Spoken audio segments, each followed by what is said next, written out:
6.27 대책 극찬한 하락론자 이땡땡 대표가 있습니다. 풍선효과 전세대란은 없다. 단언을 한 분이 있습니다. 전세대란, 지금 심각한 전세와 월세 지금 너무 심각합니다. 근데 전세대란 풍선효과는 없다라고 단언한 분이 누구시냐? 그 2025년 7월 12일 날 복덕방 운영하시는 분 있죠? 그분이 이렇게 6.27 대책을 극찬을 했습니다. 그래서 무주택자에게 대출을 늘리는 거는 바닷물을 먹이는 격이 아니라 사실은 생수를 먹이는 격인데 거꾸로 얘기를 하셨더라고요. 그래서 이재명 정부의 부동산 정책은 시장을 빠르게 안정시킬 수 있고 집값이 오르는데 돈이 없다는 무주택자들에게 대출을 더 해주는 것은 바닷물을 먹이는 것과 같다. 대출 제한으로 전월세 대란이 일어날 것을 우려하는 웃기는 논리다. 대출 제한으로 전세 대란이 일어날 것이라는 우려는 웃기는 논리다. 대출 제한으로 월세, 전세 대란이 일어나는 것은 웃긴 논리라. 고 얘기를 했습니다. 복덕방 대표님께서. 과연 그럴까요? 우리는 9개월 전에 얘기했던 결과들을 지금은 조금 가시화된 거를 볼 수 있습니다.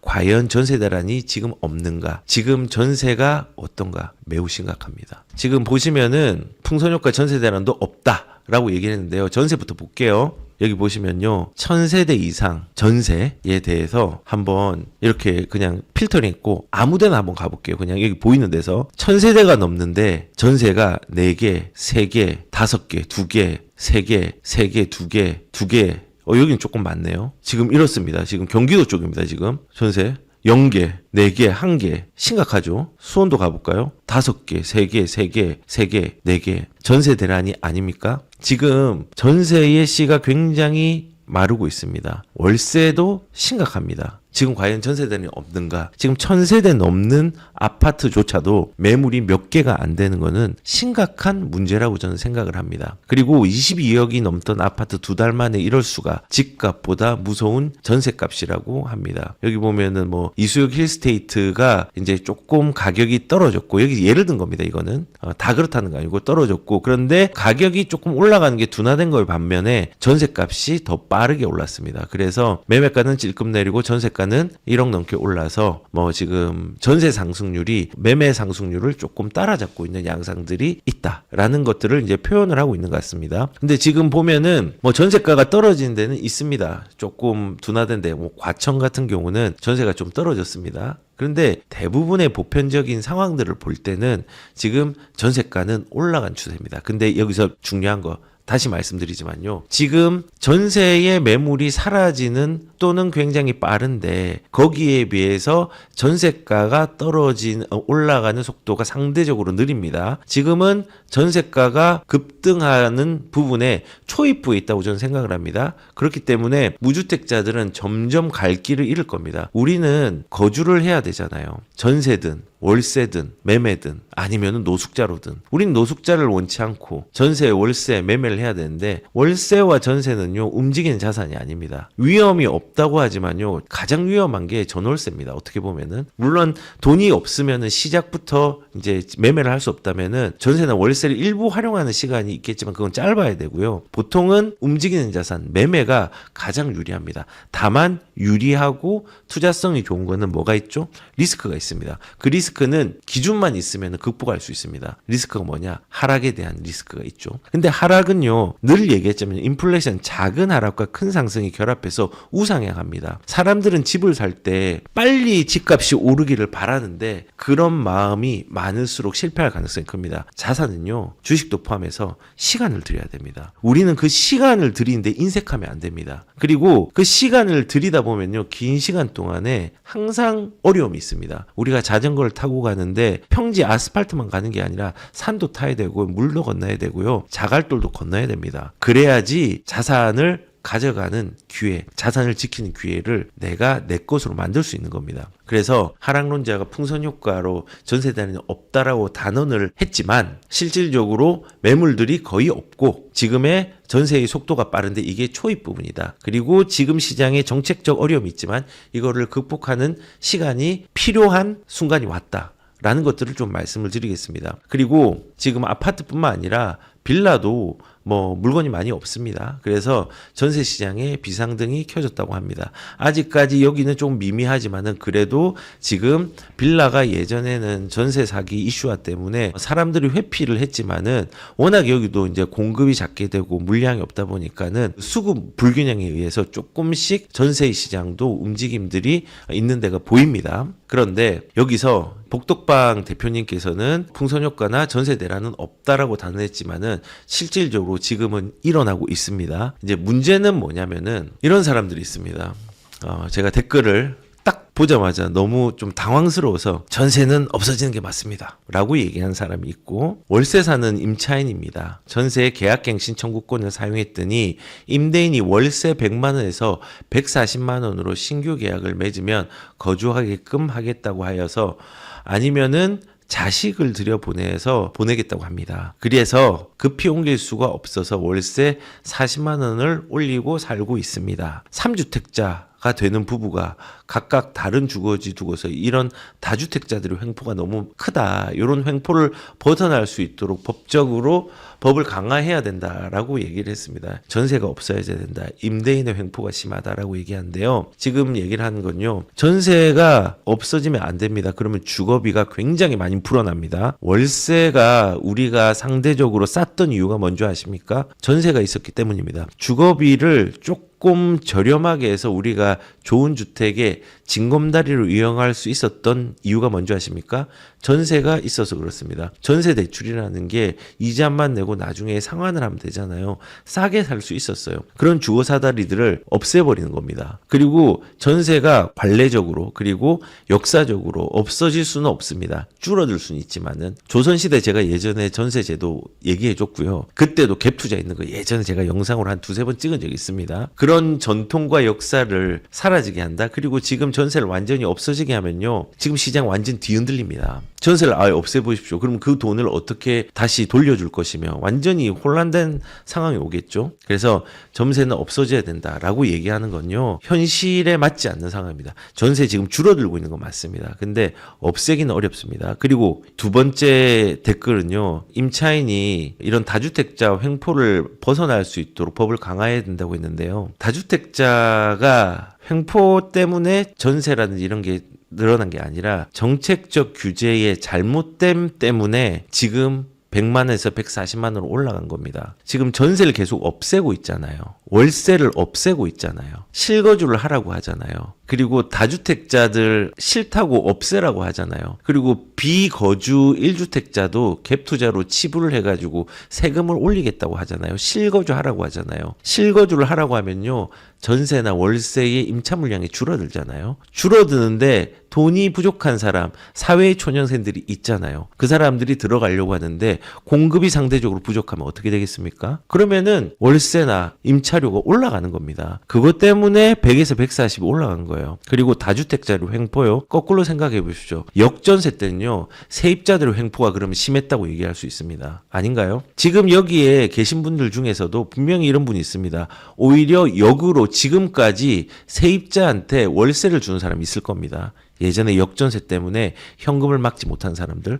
그러면 이거는 역전세를 맞았을 때 그 시장 상황 때문에 그렇게 된 건데 그럼 이건 세입자의 횡포입니까? 그건 아니거든요. 이게 본질적으로 내가 지금 체감을 하고 있는 게 내가 100에서 140을 내는 게 힘들어서 그냥 단순하게 다주택의 횡포로 볼 수 있지만요. 시장의 원리와 자본주의 원리는요. 수요와 공급의 원리로 움직입니다. 그렇기 때문에 100에서 140은요. 그분도 불가피했을 겁니다. 왜냐하면 자원봉사자가 아니거든요. 임대인들도. 그리고 거꾸로 역전세가 일어났을 때는 횡포를 부리는 사람은요. 임대인이 아니라 임차인입니다. 제가 상담하면서 임차인이 이 임대인의 약점을 이용해서 얼마나 많은 이 소송들을 당하고 이런 분이 있는 줄 아십니까? 실제로 그런 것 때문에 변호사도 소개시켜주고 그리고 지금도 실제로 제가 아시는 상담자분 중에서는 세입자한테 지금 역으로 월세를 주고 있는 사람이 있습니다. 그래서 법을 강화하고 이 부분보다 법을 자유롭게 할 수 있도록 지원하는 법이 강화가 돼야 되고 규제를 완화를 시켜야 됩니다. 임대차 입법 사라지게 해야 됩니다.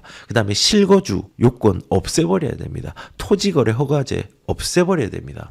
그러면은 월세 괜찮습니다. 지금은 공급이 안 나옵니다. 공급이 나오려면은 기존의 주택들을 활성화시켜야 되는데 그 활성화시키는 거를 억지로 눌러서 너희들 집 내놔, 집 밖으로 내놔, 시장으로 내놔 이게 아니라 거래를 활성화해서 자연스럽게 내는 게 돼야 됩니다. 그러면은 임차 시장이 지금보다 안정화될 수 있습니다. 임대인의 횡포가 아니라 정책의 횡포입니다. 정책의 횡포입니다. 그래서 지금 이런 정책의 횡포로 인해서 우리는 어떤 시장을 맞이하고 있느냐? 전세의 절벽, 그 다음에 월세는 멸종, 석 달째 25%의 물량이 감소하고 있다고 합니다. 실제로 감소가 많이 됐으면 제가 보여드릴게요. 그리고 서울 전세가 57주째 상승하고 일부 단지는 임대차법 최고가를 넘어갔다. 임대차법이 왜 나왔을까요? 이것도 지금하고 똑같은 원리였거든요. 이때도 급등을 했었어요. 왜 급등을 했냐? 수요자를 눌렀거든요. 그리고 수요자가 필요한 공급들을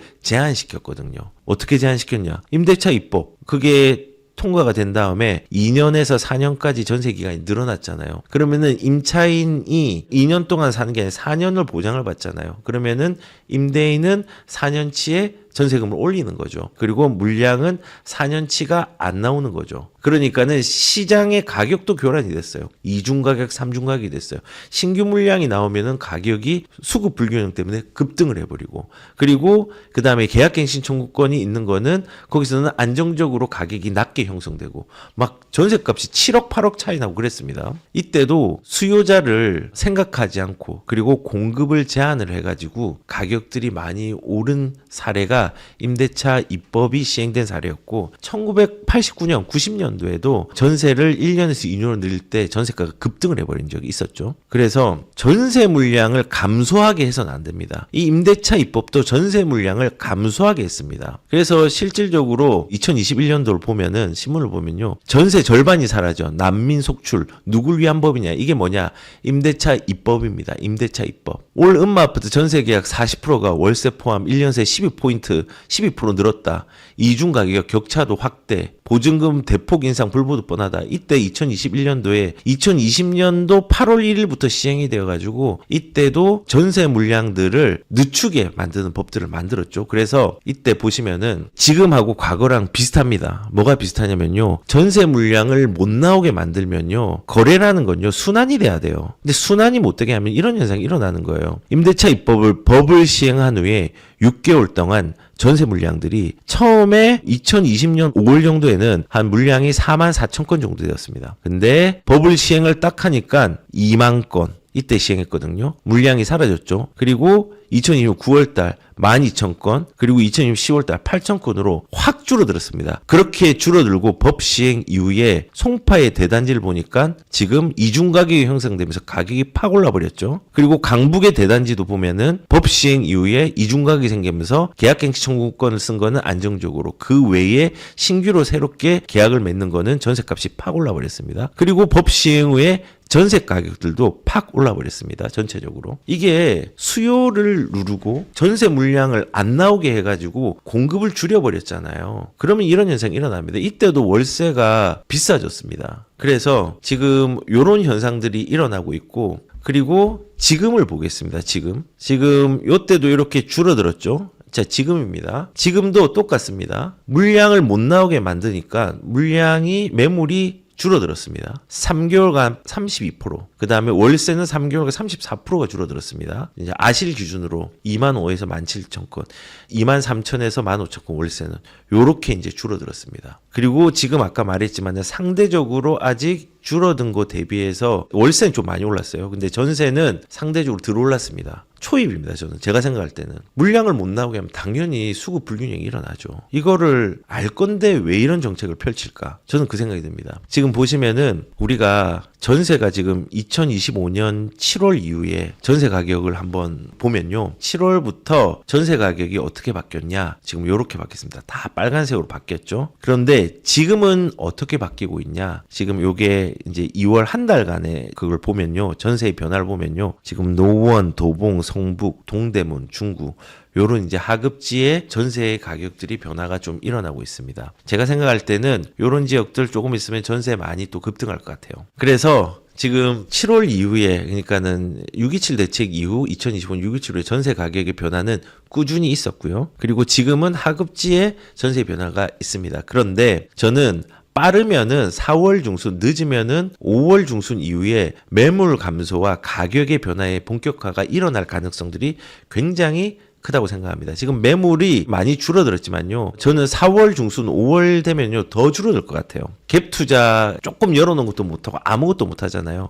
실거주 갈아타기만 할 수 있는데 여러분 이제 매물들은 점점 감소하는 현상들이 일어날 겁니다. 그래서 지금 서울은 이렇게 이제 움직이고 있고 경기도 같은 경우는 7월 이후 6.27 대책 이후에 이런 식으로 서울 주변이 많이 움직였죠. 지금 현재 2월부터 한 달 정도의 움직임들은요. 외부를 제외하고는 대부분이 전세가가 조금씩 움직이고 있습니다. 그리고 수요가 많은 용인, 그다음에 하남, 그다음에 구리 이런 데가 좀 많이 움직였고 양주는 이제 회천지구나 이런 데서 조금 신축들이 좀 많이 있잖아요. 옥정, 회천 그런 데서 좀 움직임들이 있어서 조금 올라간 상황들이 좀 보여집니다. 예, 그렇습니다. 처음으로 이제 다시 돌아가서 풍선 효과 전세 대란은 없다 단언을 했는데 전세 대란 지금 진행 중입니다. 그리고 전세의 물량을 못 나오게 만드는 정책은요. 반드시 부작용이 있습니다. 그리고 우리는 문재인 정부 때 그런 수요 억제책과 전세가 못 나오게 하는 정책 때문에 집값과 전세값이 같이 오르는 현상들을 이미 경험을 했습니다. 그리고 지금도 경험을 하고 있습니다. 그래서 문재인 정부 때는 임대차 입법으로 전세 물량을 감소하게 하는 행위를 했습니다. 그리고 이재명 정부는요. 실거주 아니면 적폐라고 얘기를 했죠. 다주택자 억제와 실거주 강화로 전세 물량을 감소하게 하는 행위를 했습니다. 그 다음에 15 대책 이후에 전세 물량은 더 많이 줄어들었고 그리고 문제는 집값이 너무 올라서 상대적 박탈감을 줄이고 공평한 사회를 만들기 위한 정책이 공평하지 못한 사회로 변하게 하고 있습니다. 개인적으로는요. 전월세 폭등은요. 앞으로 폭등하겠지가 아니라 확정입니다. 괜히 힘든 전월세로 주거비 낭비하지 마시고요. 집값이 내려간다는 걸 기다리기보다 집을 사놓고 5년 이상의 인플레이션을 기다리는 것이 지금은 더 현명한 시점이라고 생각을 합니다.